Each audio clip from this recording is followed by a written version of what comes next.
সুপ্রিয় দর্শক, নতুন একটি ভিডিওতে আপনাদের স্বাগতম।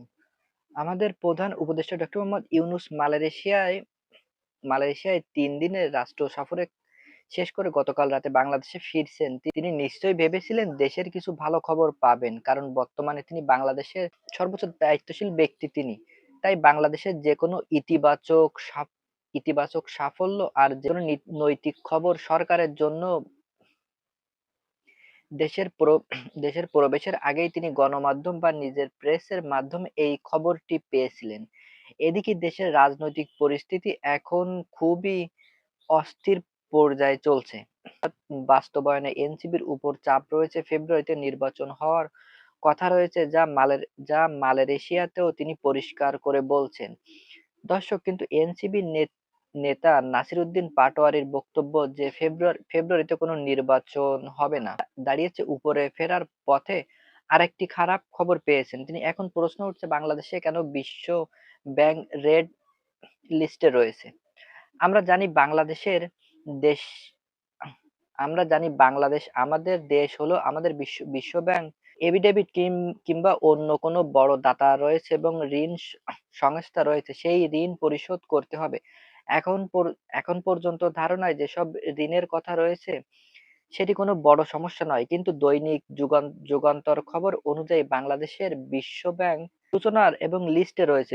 বিশ্ব ব্যাংক রিপোর্টে বলছে বাংলা গত ৪ বছর ৬ মাস ধরে অর্থাৎ ২০২১ সাল থেকে জুন থেকে চলা অবধি জুলাই পর্যন্ত রেড লিস্টে আছে।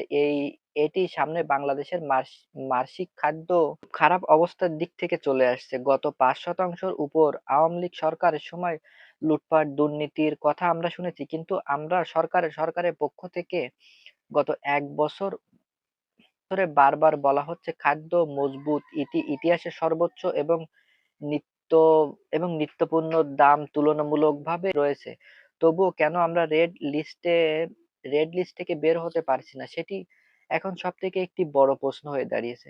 এবং দর্শক, রিপোর্টে আরো বলা হচ্ছে ২০২১ সালে যে খাদ্যর মূল্য বৃদ্ধি ছিল ৪ থেকে ৮%, যা ৫%-রও বেশি, কিন্তু এরপর থেকে তা কখনো ৫% নিচের নামতে পারেনি। বিশ্বব্যাংক বিশ্বব্যাংক বিভিন্ন সময় প্রকাশিত খাদ্য দ্রব্য পরিস্থিতি রিপোর্টের তথ্য বিশ্লেষণ করে এই চিত্র পাওয়া গেছে। অর্থাৎ গত ৪ বছর ৬ মাস ধরে আওয়ামী লীগ সরকারের এই তালিকা ছিল। আর এখন আমাদের খাদ্য তালিকা রয়ে গেছে।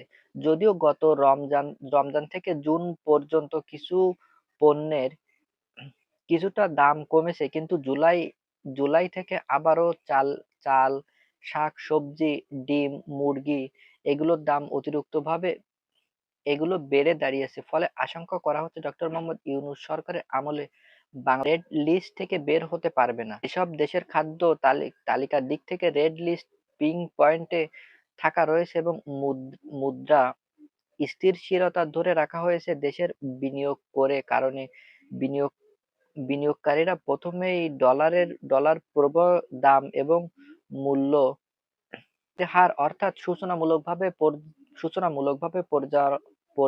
আলোচনা করছেন। তারাই বুঝতে পারছেন বর্তমান রাজনৈতিক অবস্থা কোন পর্যায়ে চলে গেছে এবং কোন অবস্থায় আছে। এবং পাশাপাশি বাংলাদেশে বিনিয়োগকারীও অনেক হারে কমে গেছে।